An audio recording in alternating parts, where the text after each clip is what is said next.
poucos me conhecem aqui, né? Eu acho que a última vez que eu vim na igreja que o pastor Ari pastoreava foi na época da Vida e Paz, né? Vida e Paz? Missão Vida e Paz, né? Com os Mensageiros da Fé, tocando bateria. Apesar de conhecer já a Irmã Celeste desde da época da Assembleia, muito tempo atrás. Eu não sou velho não, viu, irmão? Só tenho 30 anos só, é porque eu conheci Jesus aos 10 anos de idade, né? O cabelo caiu aos 24 anos de idade, mas eu não sou velho não. E eu quero agradecer a Deus pela vida de pessoas, né, como a Irmã Celeste, pessoas que lá atrás eles buscaram a Deus e desgastaram seus joelhos orando por essa nova geração. Se essa geração hoje está usufruindo de um bom evangelho, de algo prazeroso, de algo bom da parte de Deus, é porque alguém lá atrás pagou o preço por nós.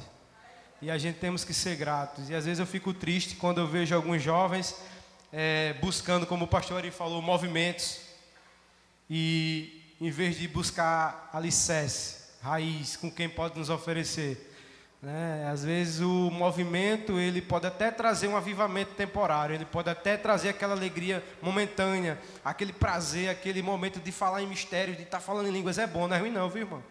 Eu sou pentecostal e sei o quanto é bom, mas o avivamento, a unção, ela continua, porque a unção é o talento que Deus lhe dá, mas a presença, ela só vem através da palavra. O avivamento genuíno é a partir da presença de Deus. Então, o que o inimigo tenta é roubar a presença. Amém? Eu queria compartilhar com vocês hoje algo que o Senhor colocou no meu coração já há uns dias. Um texto bem conhecido, que se encontra lá em João, capítulo 4, a partir do verso 13, um texto bem conhecido. Deixa eu abrir aqui meu tablet. Sou moda antiga, viu, irmão? Esboço é no caderno ainda. Sou Nutella não, sou raiz, viu? Glória a Deus, né? Mas a gente também tem que evoluir com a tecnologia, né? Eu que sou músico, eu fico feliz em ver uma igreja que investe. Irmão, deixa eu dizer um negócio a vocês. Valorize o pastor de vocês, porque são poucos pastores que têm essa visão de reino, de investir na obra, de ter um som de qualidade, de ter instrumentos de qualidade, de zelar pela obra. Às vezes tem igreja aí que pastores que para comprar um cabo, irmão, é uma luta. Eu já vivi nesse meio e sei o quanto é sofrido para nós que somos músicos. Então valorize, né, cada vez mais o desempenho do pastor de você. Que diz bem assim, João 4, a partir do verso 13. Texto bem conhecido, que fala sobre a mulher samaritana. Que diz bem assim: aquele, porém, que beber da água que eu lhe der, nunca mais terá sede. Pelo contrário, a água que eu lhe der será nele uma fonte a jorrar para a vida eterna. Disse-lhe a mulher ao Senhor: dá-me dessa água, para que eu não mais tenha sede, nem precise vir aqui buscá-la. Disse-lhe Jesus: vai, chama o teu marido e vem cá. Aos que lhe respondeu a mulher: não tenho marido. Replicou-lhe Jesus: bem dissestes, não tenho marido, porque 5 maridos já tivestes, e esse agora que tens não é teu marido. Isto disseste com verdade. Amém? Essa mensagem, ela tem alguns dias falado um pouco ao meu coração. A gente já ouviu muito falar sobre a mulher samaritana e apontamos muito o erro dela, na qual ela era prostituta, tinha muitos maridos e o que ela tinha agora não era dela. Mas o Espírito me fez extrair algo de bom dessa mulher, que poucos hoje, como o pastor Ari falou, não tem, que é a sinceridade. E falar sobre encontros na Bíblia, o Evangelho de Jesus Cristo, os Evangelhos de João, Pedro, Novo Testamento, ele se remete a encontros, né? Encontros de pessoas com Jesus. Se você parar para analisar, não é encontro de pessoas, de Jesus com anjos, não é encontro de Jesus com doutores da lei, não é encontro de Jesus com doutores médicos, especialistas, não. É o encontro de Jesus com pessoas. Pessoas estas como nós que estamos aqui, cheias de defeito, cheias de limitações, cheias de paradigmas, talvez de questionamentos. Pessoas que saíram de suas casas talvez faltando algo para se alimentar. Pessoas que saíram de suas casas com o dilema de que, poxa Senhor, hoje eu precisava disso e o Senhor não me atendeu. Pessoas que talvez estejam na igreja, mas com o pensamento de se matar. Diferente, com essa mulher não foi diferente, né? E Jesus, ele, em determinado tempo, ele estava num local onde João Batista estava fazendo a obra do Senhor, né? E doutores, fariseus, chegam para João Batista e começam a falar de Jesus Cristo, colocando Jesus Cristo contra seu primo, João Batista. E começa a dizer que Jesus estaria batizando mais pessoas do que João, quando na verdade não era Jesus, e sim seus discípulos. O texto, a história narra, e Jesus olha para essas pessoas e diz, e olha para os seus discípulos, imagino eu que ele olha assim e diz, não, esse não é o meu lugar. Não vou ficar aqui não, porque aqui já tem gente que está divulgando o Evangelho e eu estou vendo que se eu ficar aqui vai ter atrito. Então vamos seguir outro caminho. Ou seja, aí onde eu entendo aquela parte que a Bíblia fala que não importa como esteja sendo pregado o Evangelho, mas que esteja sendo pregado. Ou seja, eu vejo por ângulo de que às vezes pessoas estão se chocando no mesmo ambiente porque querem estar numa posição elevada, mas não conseguem. Pessoas querem ver o irmão fazendo e quer a unção dele. Deixa eu te falar uma coisa. Certa vez existiam dois homens na Bíblia, que é a história bem conhecida, que chamado Eliseu, ou Jacó e o seu irmão. Falou a memória agora, esqueci o nome dele. Esaú, isso. E uma vez o talentoso saiu para caçar. E passou o dia caçando. E não se sucedeu. Seu pai se orgulhava dele porque ele era talentoso, ele tinha talento com a caça, era um provedor. E o outro era mais pacato, ficava em casa, preparava uma comida, ajudava a mãe. Aparentemente, aos olhos de alguns, não tinha tanto talento quanto Eliseu, porque o primogênito ele tem que ser sempre o mais forte, o mais... E uma certa vez ele chega em casa, não foi bem sucedida a sua caça e chega com fome. E o seu irmão chega e pergunta para o seu irmão se tinha alguma coisa para comer, né? Para a gente melhor entender. E ele fala que tinha prato de lentilhas. Mas eu só te dou esse prato se você negar a tua primogenitura. O que é que o Espírito me confrontou com isso aí é que muitas vezes o talento ele não vai conseguir superar a presença e a graça e o poder de Deus que está sobre nossas vidas. O talentoso, ele, na primeira oportunidade que ele tiver, na primeira cacetada que ele levar, ele vai negociar o talento dele e vai se frustrar. Mas aquele que persevera com a unção e com o poder, com a presença, ele vai entender que naquele momento ali não é a oportunidade dele, não é o local dele, não é a vez dele, não é a hora dele. O tempo dele está sendo preparado. E ele vai dar um passo, vai retroceder. Mas esse passo de retrocesso não quer dizer que ele parou. Mas sim ele está analisando e vai traçar uma nova trajetória em sua vida para entender qual é o propósito que Deus quer para a sua vida. E assim Jesus fez. Jesus, ele, como Deus e sábio, ele... Opa, peraí. Aqui já está sendo pregado o evangelho, eu não vou competir com o meu primo, porque o meu primo tem a unção dele, o meu primo já está fazendo o que tem que ser feito. E eu vou ter que cumprir o mandato do meu pai e vou seguir por outro caminho. E agora a Bíblia remete que Jesus sai em direção para cumprir o seu chamado, em outro determinado lugar, em outro lugar que a Bíblia não fala qual o local. Mas porém no caminho, imagino eu agora que eu gosto de criar história, às vezes beira um pouco a heresia, mas não é heresia, é para que você entenda a forma e o pensamento do que eu quero passar para você, do que Deus quer passar para você.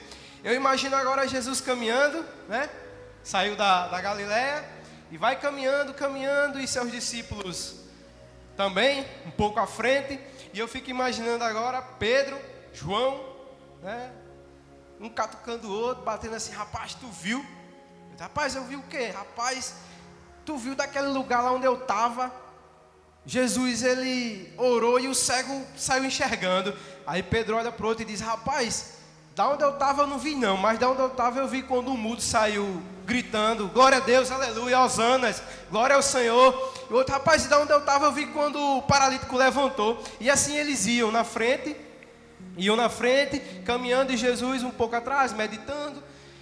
E de repente eu imagino a cena, ele se depara com a placa, o caminho se bifurca, à direita dá continuidade a 1,5 km, e à esquerda está lá a placa, Samaria. Aí os discípulos olham, rapaz, eu acho que o mestre não vai entrar aqui não, então vamos seguir por aqui, vamos dar um balão, vamos dar esse retorno aí. Porque, irmãos, a Bíblia fala que os judeus e os samaritanos, eles não se davam. Aí eu parei para estudar, eu digo: por que, Senhor? Os judeus e os samaritanos, porque eram o mesmo povo, No reinado do rei Salomão, algum tempo depois, seus filhos assumem, e houve aquela divisão entre as tribos. E o povo começa a criar novas culturas e novos deuses, mas eu imaginei, estudando mais um pouco a fundo, eu creio que não foi só por causa disso. Eu comecei a fantasiar a história, e comecei a pensar, e comecei a analisar. Aí eu imagino que é o que acontece nos dias de hoje, pastor Ari. O que o Senhor colocou aqui, e eu lembrando ali, eu fico imaginando os judeus e os samaritanos em uma das festas, não sei qual era, da Páscoa, qual seja lá, e eles adorando a Deus e cultuando a Deus, e enquanto um dizia glória a Deus, o outro confirmava, salmodiando, muito feliz. Aí, num determinado momento, um diz: glória ao Senhor, vamos adorar o Senhor no monte. Aí o outro se levanta e: opa, peraí, não, está errado. Nós temos que adorar o Senhor lá em Jerusalém. Não, está errado. Nós temos que adorar a Jesus no monte, porque foi lá onde o Senhor se revelou a Moisés. Aí o outro diz: não, nós temos que adorar lá em Jerusalém, porque é a cidade de Davi, onde está situada 7 montes, e os 7 montes significam o número da perfeição. Não, tem que ser lá no monte, porque lá no monte foi onde Deus deu os 10 mandamentos, as tábuas a Moisés. Então nós temos... Irmãos, eu fico imaginando aí que a divisão começou aí. Mais uma vez, o inimigo tentando dispersar o povo de Deus. E creio eu que a partir daí os samaritanos agora começam a se afastar dos judeus, e os judeus começam a trilhar outro caminho. A Bíblia diz que um foi para o reino sul, outro foi para o reino norte. As tribos se dividiram e começaram a criar doutrinas, irmãos. Eles começaram a criar doutrinas para que um dificultasse a forma do outro de adorar. Ou seja, para que se diferenciasse, para que pudesse questionar a forma do outro adorar. E começaram aí. Então, eu comecei a entender que o inimigo, ele começa a agir dessa forma. Eles começam a criar formas, começam a criar padrões de adoração. Aí é onde entra a questão do movimento. Não, tem que ter um movimento, porque se não tiver um movimento, não tem poder de Deus. Não, tem que ter a palavra, porque a palavra, se não tiver um movimento, então ficam nessa...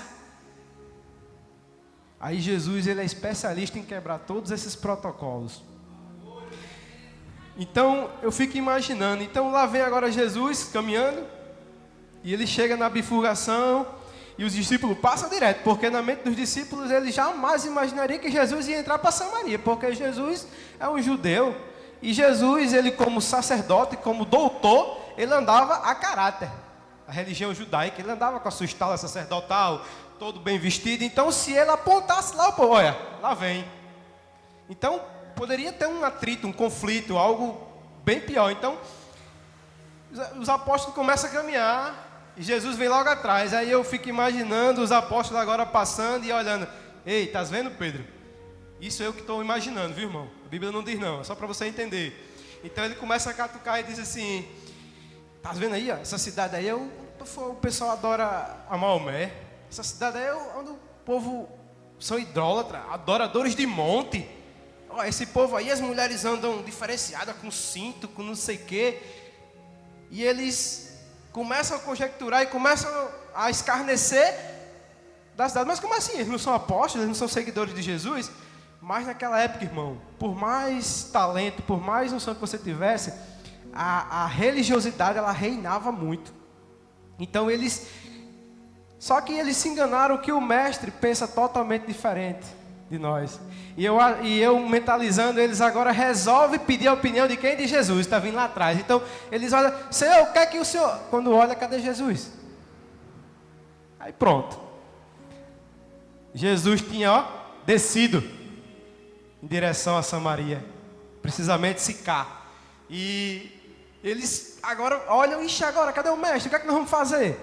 Então eles têm uma opção: ou eles correm, dão 1,5 km depois, dão o balão e se encontram com Jesus lá na frente para seguir destino, ou eles voltam, quebram todo o seu orgulho, todos os seus paradigmas, todos os suas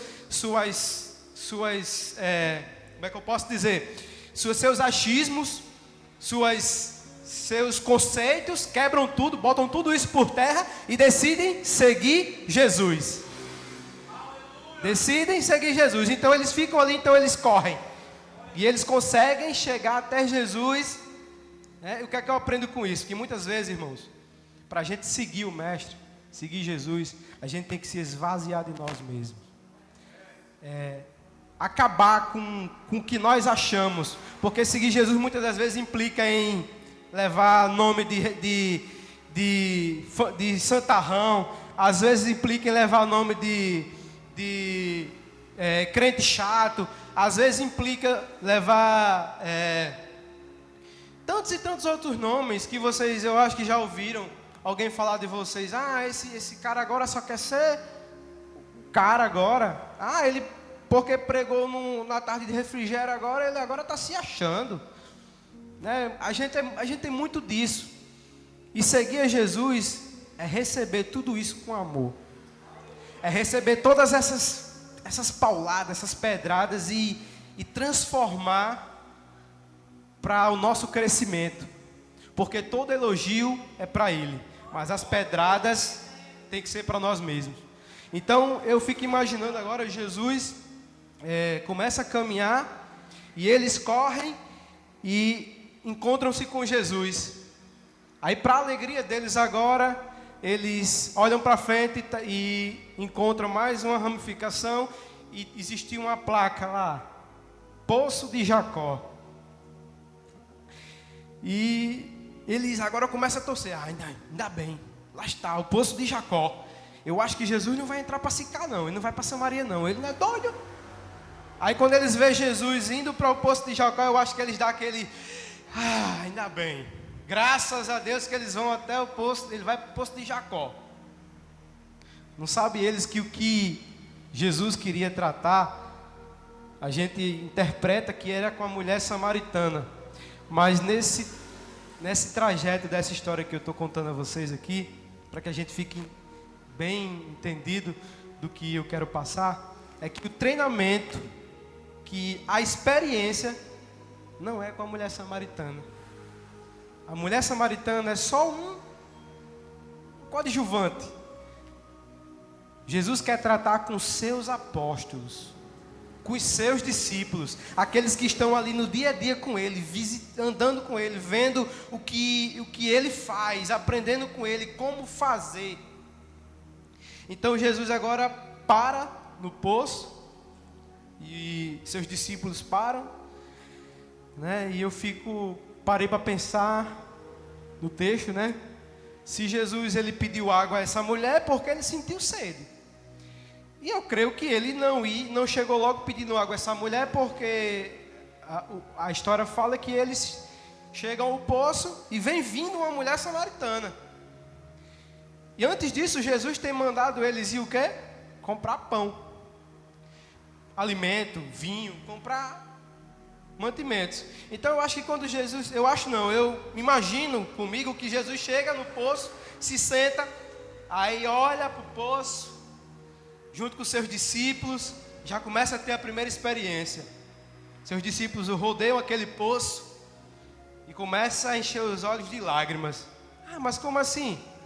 Porque agora eles estão diante de algo que durante muito tempo eles ouviram falar.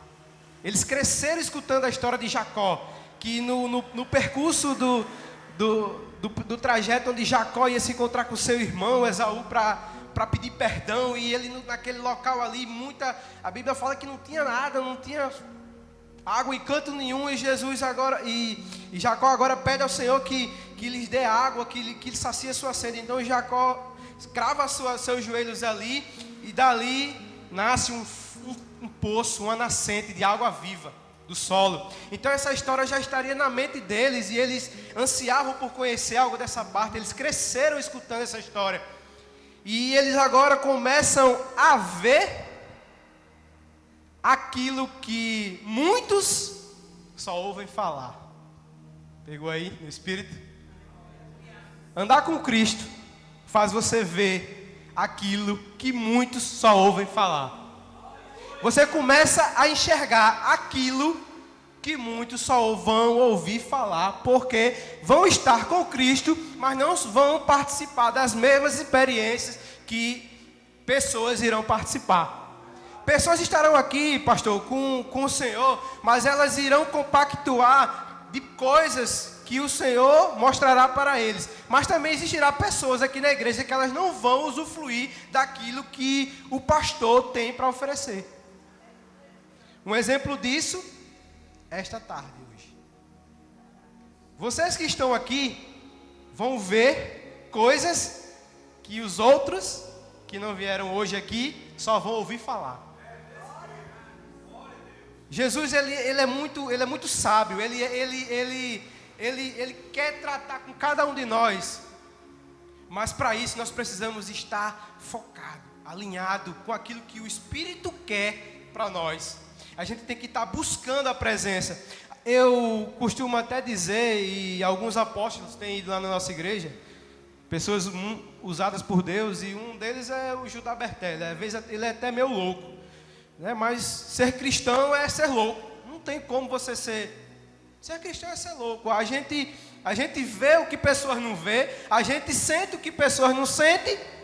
Então, me diga, se você está aqui, você diz, rapaz, o Espírito está me dizendo que eu tenho que tomar água. Aí uma pessoa está pensando, estás ficando doido, é menino? Quem é que está falando com tu? Então isso é ser cristão.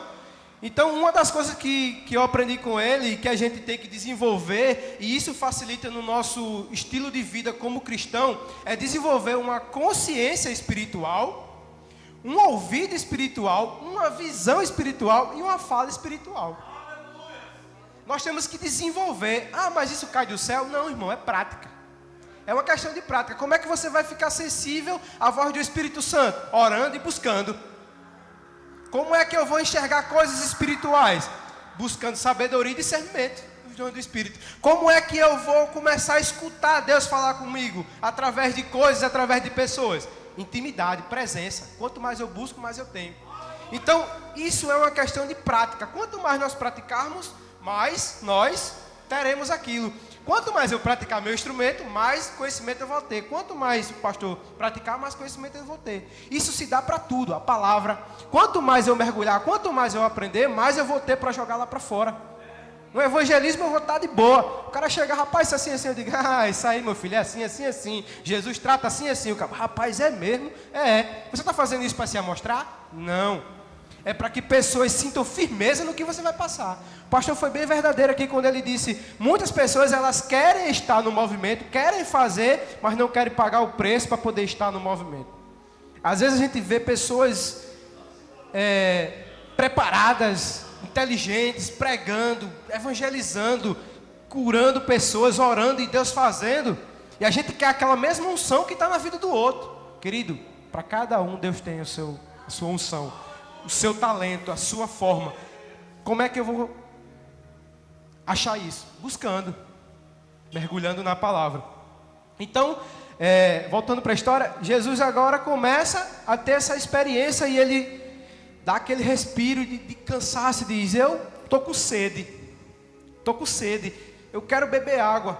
Algum de vocês pode me dar água? Estou com sede. Aí um olha para o outro assim, não tem uma caneca, irmão, não tem uma caneca, olha para o cara assim, olha para o outro assim, olha para um lado, olha para o outro. Jesus já sabia que eles não teriam condições de cavar lá no poço, tirar água viva e dar para ele. Jesus, como Deus, ele sabia de tudo isso. Então eles agora ficam sem saber o que fazer. O que é que acontece muitas das vezes? Pessoas estão com Cristo, mas não estão preparadas. Como é que a gente busca essa preparação? Bíblia, escola dominical, não sei se aqui tem, culto de ensino, oração. Tem que estar na balança, irmão, tem que estar tudo alinhado. Se tiver uma coisa desalinhado, você não vai ter como prosseguir no reino. Ontem eu estava na casa de Daniel e nós estávamos vendo um vídeo do pastor Tiago Brunet, e ele falava que avivamento está sendo confundido com movimento, pastor. Porque avivamento não é aquele rodopiado, não é você falar em mistério, não é você estar. Avivamento é quando eu chego para você e pergunto, como é que está a sua vida espiritual na palavra? Está bem. Como é que está a sua vida financeira? Está jóia. Como é que está a sua vida com Deus? Está ok. Como é que está a sua vida na igreja? Está ok. Então sua vida está viva, então você está avivado. Isto é o verdadeiro avivamento. Se não tiver assim, é só movimento. E o movimento um dia acaba. Aí você vai ficar depressivo, porque no dia que você for lá e quiser fazer o movimento, não vai acontecer. E você vai se frustrar, e você vai começar a ficar depressivo. Ai, Senhor, o Senhor agora não está me usando mais, só usa fulano de tal. E começa a ficar murmurador, depressivo. Eu digo porque há uns dias atrás eu passei por isso. E fui muito confrontado no meu secreto, no meu canto. Porque hoje eu estar aqui é um cumprimento do que Deus tem para a minha vida. Para alguns parece simples. O cara que se escondia atrás de uma bateria e dizia, eu não pego no microfone, nem que me puxei uma cocada, eu não pego, eu não quero. Meu negócio é com as baquetas, me dê, que eu toco a noite todinha. Mas falar em cima do púlpito, não faça isso comigo não, pelo amor de Deus. E do nada, pastor Ari, eu comecei a sentir ciúme de quem estava subindo no altar. Como é que eu vou ter ciúme de alguém que prega no altar se eu não me preparo para estar naquele lugar? Mas eu tinha ciúme, comecei a falar besteira. Aí o Espírito Santo, mas rapaz, tu é teimosinho, né? Peraí. Aí começou a botar em teste, começou a botar em prova, e começou a me organizar. Começou a me organizar e o Espírito diz, meu amigo, se tu não está conseguindo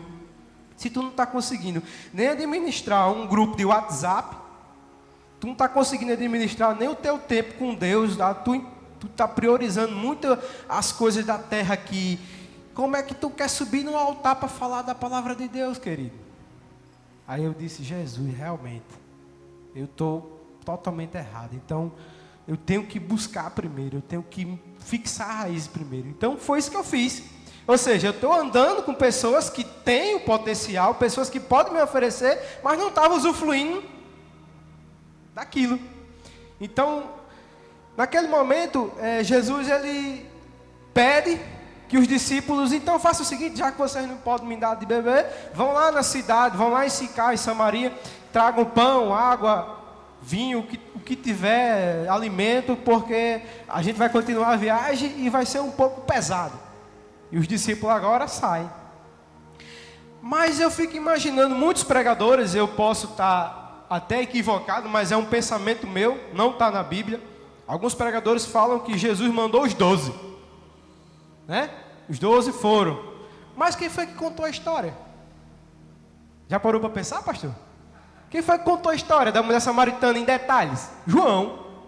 Então eu disse, então, se João está contando em detalhes, e pela situação de que judeus não se davam com samaritanos, de que poderia haver um confronto, de que poderia acontecer alguma coisa com Jesus, então Jesus não era menino. Jesus disse, fulano, eu preciso que vá comprar pão. Então os discípulos assim dizem, não, faça o seguinte, Jesus, João fica com o senhor aí e nós vamos. Assim é a minha forma de pensar, analisando o texto. Então, eu imagino agora Jesus senta, não devia ter algum pé de pau, uma árvore, Jesus senta e João fica do seu lado, de sentinela, de guarda. E eu imagino agora os discípulos, tudo, mas rapaz, poxa vida, como é que pode? O mestre já multiplicou pão, peixe, vinho, fez tantos milagres. Aí um negócio desse manda a gente ir nessa cidade, sabendo que a gente não se dá com esse povo, para ir comprar pão. Ele podia bem fazer um milagre ali, e a gente comer pão e vinho. Mas se o mestre mandou, vamos, né? E eu imagino nessa hora eles caminhando e olhando de lado, lá vem a mulher. A Bíblia diz que ela vinha com cântaro, né? Caminhando. E como existia destaques entre os dois povos, a mulher samaritana devia ter a vestimenta de acordo com o povo samaritano. Então eles olham assim, aí ela devia ser muito bonita, né? Muito bonita, uma mulher que já teve 5 maridos e o que ela tinha não era dela, então ela era muito cobiçada. Era uma mulher que todo mundo queria estar com ela. E eles começam a olhar assim, e dizem, olha, lá vai, ó. Lá vai. Espero que o mestre não dê corda dessa mulher. Ela deve estar indo no poço tirar água. E eles vão e ela continua. Eu fico imaginando o julgamento dos apóstolos. Porque para João narrar esse fato de que Jesus teve essa revelação, é porque é como se alguém já conhecesse, ou a partir daquele momento do diálogo que existiu entre Jesus e a mulher samaritana, João ele começou a entender a vida daquela mulher. E eu comecei a analisar essa história de uma forma diferente.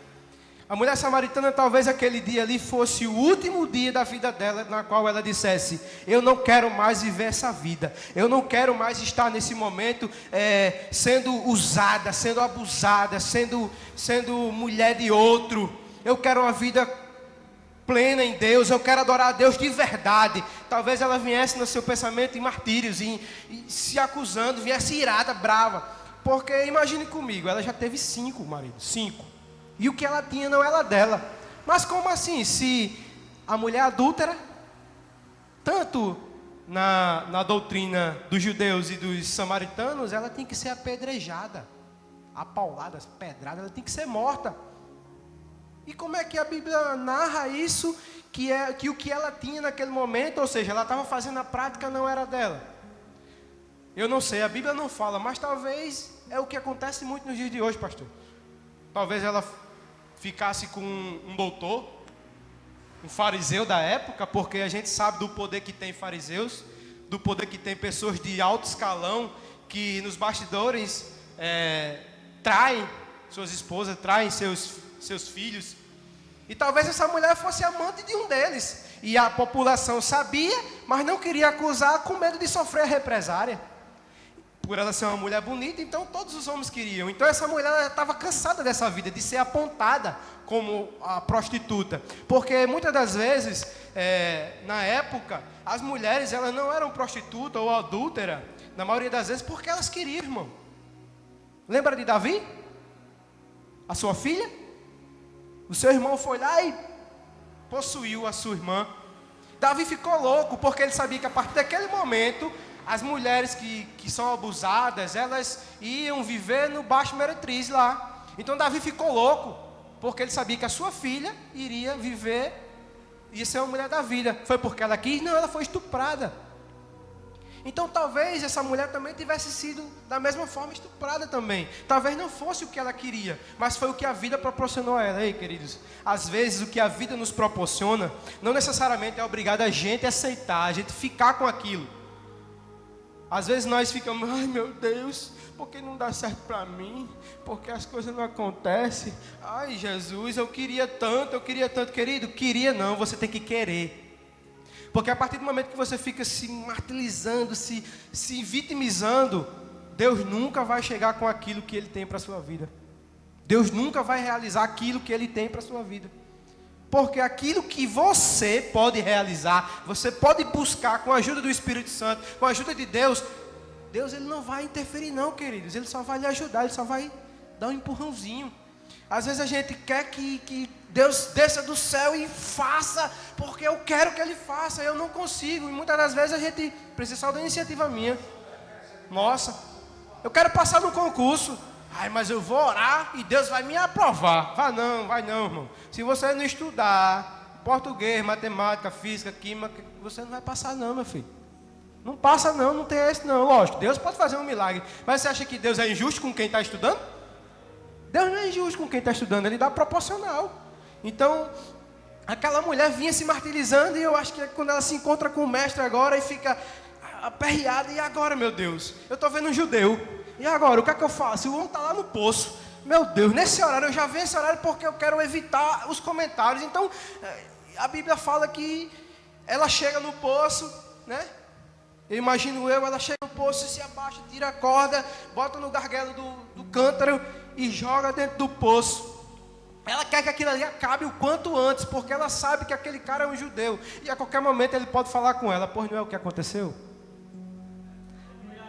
Jesus vai e fala para aquela mulher: mulher, dá-me de beber. E aquela mulher olha assim, ela já estava estressada, com raiva da vida, do que estava acontecendo. E na mente dela Jesus era mais um que só queria tirar um proveito, tirar uma casquinha. Ela deve ter olhado para Jesus e digo, agora ou eu morro, ou eu acabo de vez com a minha vida agora, porque eu não quero mais essa vida. E olha para Jesus e diz, como pode tu, judeu, homem, pedir de beber a mim, que sou mulher samaritana? Veja bem que ela frisa bem, tu, homem, ou seja, sexo masculino, só procurava ela para outros fins. Judeu, quando ela fala de judeu, ela não sabia que Jesus era judeu, ela não conhecia Jesus, mas porém a sua vestimenta sacerdotal lhe entregava que ele era um judeu.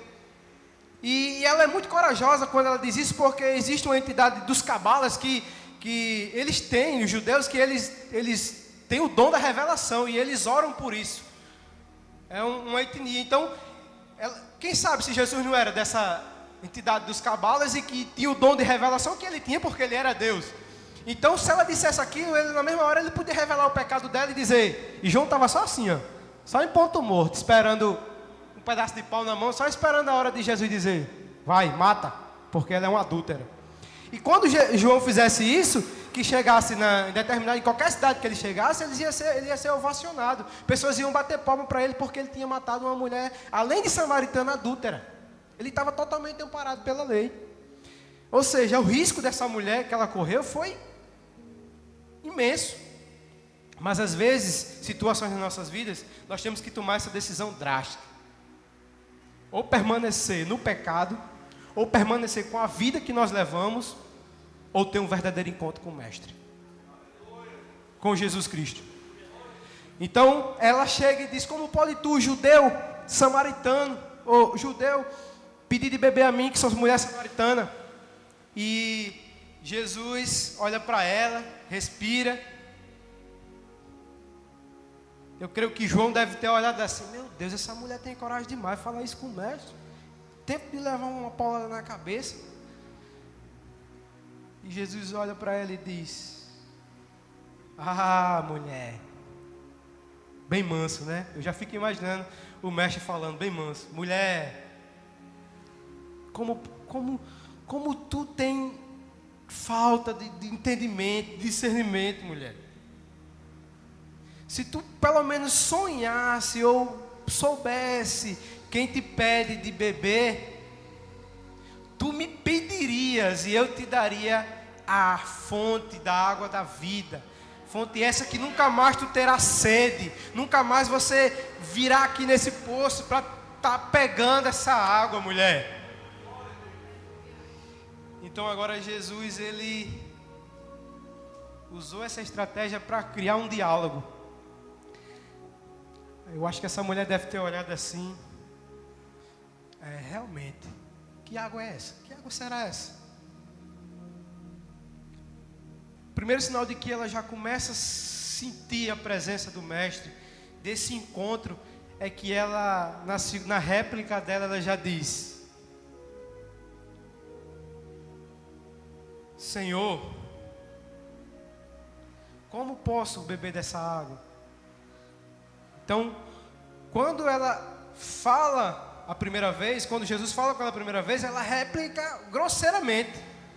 Mas na segunda vez ela já chama ele de Senhor. E quando você chama de Senhor, é sinal de que você já reconheceu que ele é superior a você, que tem algo diferente naquele. Então ela entende que Jesus Cristo é profeta em Israel. E ali agora começa a ter um encontro, um diálogo, aquilo que Jesus queria. Começa a ter um diálogo entre o homem, Jesus Cristo como Deus, e a mulher. E a Bíblia fala que essa mulher, ela começa a revelar os pecados, como eu falei aqui no texto. E o que eu quero concluir, né, finalizando, é que muitas das vezes nós preferimos estar travados, murmurando com nossos pecados de estimação, com os nossos achismos, em vez de ter um verdadeiro encontro com o Mestre. E a Bíblia diz que ela agora sai em direção à cidade, correndo, né? Alguns estudiosos dizem que da cidade de Samaria até o poço de Jacó levava cerca de 25 a 30 minutos caminhando. Ou seja, 25 minutos para ir, 25 minutos para voltar. Então, 25 para ir, 25 para voltar, 50 minutos. Ela passou em média com Jesus conversando ali em torno de 10 a 15 minutos conversando com o Mestre. E voltou de carreira, anunciando o Evangelho a toda a cidade, que ainda existia profeta em Israel. E a Bíblia diz que toda a cidade correu para o poço. Enquanto você ficar batendo de frente com aqueles que não fazem, ou se faz, poxa, fulano só quer fazer e o pastor não me vê aqui para fazer também. Enquanto você ficar nesse dilema, existe uma cidade esperando por você. Imaginou se Jesus ficasse batendo de frente com João lá? Teria se salvado uma cidade. A Bíblia diz que foi uma cidade. Foi comerciante, fazendeiro, todo mundo. E calculando em horas, né? Da ida, da vinda, do diálogo, cerca de 1 hora. Aí o Espírito me leva a entender o nosso momento de culto como igreja. Nós viemos aqui, são 2 horinhas. A partir do momento que nós entramos aqui, esse local, ele não é mais um simples templo. Esse local, ele começa a ter uma atmosfera de adoração. O céu, ele começa a baixar. Essa é a nossa consciência espiritual que nós temos que ter. Aqui é o melhor local onde se pode estar adorando ao Senhor. Então, queridos, toda a vida que você vier para a igreja, toda a vida que você vier, venha com esse pensamento de ter um encontro verdadeiro com o Mestre. Um encontro verdadeiro na qual você vai deixar tudo que ficou em casa, problemas, tudo, deixa lá e vem para cá só adorar. A gente tem um dilemazinho que eu não condeno, mas porém eu não tenho para mim. Que muita gente faz: eu vou para a igreja receber minha bênção, vou buscar minha vitória. Você já imaginou que Jesus, que Deus lá no céu, Ele está desse jeito sentado no trono, esperando, dizendo assim: hoje meu filho vai vir para a igreja, hoje ele vai me dar a melhor adoração da vida dele. Você já imaginou que Jesus também está desse jeito, querendo de você a sua vida, a sua adoração, a sua entrega? Então não seria um pensamento egoísta seu, de que Ele deu o dom da vida, você sair de casa dizendo que vai buscar uma bênção, em vez de dar o seu melhor, em vez de dar o seu melhor culto para o Senhor? E o Espírito começou a me confrontar. Tudo que eu estou falando aqui, falou comigo, bateu, eu já apanhei, chorei lá no meu quarto. Porque muitas das vezes nós temos esse pensamento, irmãos, de vir para a igreja, às vezes, muitas das vezes só participar, só ser telespectador. Quando na verdade nós temos que vir dar o nosso melhor para Deus. Então, essa fonte que essa mulher recebeu, lá na frente no capítulo 7, e eu encerro aqui, os discípulos eles questionaram, pastor. Eles questionaram, como é que pode? Falando tal. Aí Jesus percebe de longe, aí faz, Pedro, vem cá. A Bíblia não diz não, mas pelo contexto, e é uma forma conjecturada, uma forma de expressar para que vocês entendam como é que funciona. Aí Pedro é o mais espivitado, né? Chega perto de Jesus, o que é que está acontecendo? Eu estou vendo muita falatória aí, o que é que está acontecendo? No meio de vocês, rapaz, o que é isso? Aí Pedro diz, não, Senhor, eu fiquei sabendo, porque João disse a nós, que você chegou lá na fonte de Jacó e deu uma tal de fonte àquela mulher samaritana. Pelo amor de Deus, Jesus, mulher samaritana, o Senhor ainda dá uma fonte. Nós que estamos com o Senhor há 3 anos ministrando, pregando, não recebemos essa tal de fonte? Onde entra essa questão do culto, de só querer receber. Aí Jesus olha para ele, Pedro. Aí eu imagino os outros desse jeito. Você quer pegar Pedro, né? Porque Pedro foi cabueta, disse que os outros estavam com raiva. E Jesus diz, Pedro, reúne os discípulos, chamou todos. Me diga, em que nome vocês orem, os enfermos são curados? Quando vocês ministram sobre a vida de pessoas, demônios saem. A minha autoridade já não é bastante na vida de vocês? Não, Senhor, mas não, Pedro, João, Tiago. Essa fonte eu dei a vocês há 3 anos atrás. Essa fonte Jesus já deu a cada um de nós aqui, quando nós bebemos dela e aceitamos Jesus. Ele nos dá uma fonte. Agora cabe a você travar essa fonte, fechar, jogar na caverna ou transformar ela como uma nascente, como um rio de águas vivas. Para que pessoas venham beber. Às vezes nós recebemos aquilo e não passamos adiante. Então, querido, esse momento é um momento de aprendizado. Fixar a raiz, círculo de oração, estudo da palavra. Tudo que é passado aqui pelo pastor de vocês são fontes na qual nós precisamos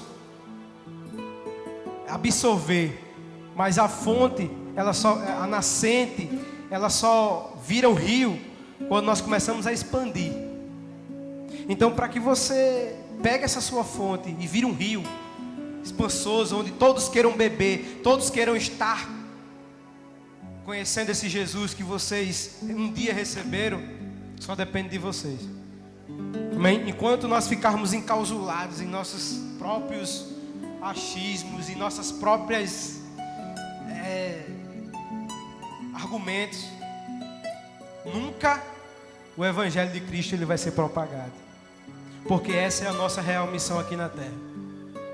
O poder um dia vai parar. A unção um dia aqui vai parar. Que é o que muitos buscam. Poder, unção,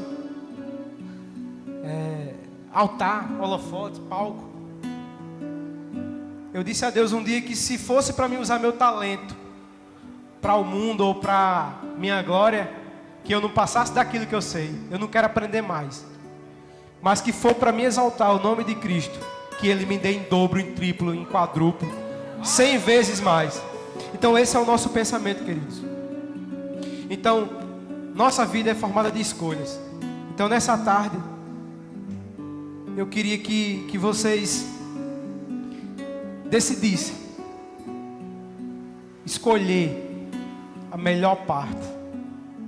Não ficar só do lado do mestre, não ficar só do lado do pastor, mas extrair dele a melhor parte, extrair do Senhor a melhor parte, para que vocês sejam cada dia mais prósperos no reino, sejam prósperos financeiramente, sejam prósperos na sua vida. Porque quando a gente vai bem com Deus, tudo pode acontecer, mas nada vai abalar a nossa fé. Amém? Então Deus abençoe. Eu agradeço a oportunidade, pastor. Muito obrigado. A irmã Adriana, né? foi aqui, contactou. O pastor Jamerson hoje não pôde estar aqui, mas ele falou comigo e eu prontamente eu disse, vamos. Eu aprendi, irmãos, que a gente não deve dar não. Às vezes a gente se acha tão falho, tão pequeno. Mas já imaginou aquela mulher? Como é que ela se achava? E em uma hora, ela virou a maior missionária que eu já vi em toda a história. Em uma hora, através dela, foi salvo uma cidade. Em uma hora. Depois dela só foi Pedro, né? Paulo. Mais de 5.000 pessoas depois dela. Na Bíblia eu acho que eu não vejo relatos, né? Então, queridos, uma hora de culto pode se tornar para você uma vida de qualidade com Deus. Amém? Deus abençoe e que o Espírito Santo cada dia mais esteja com vocês.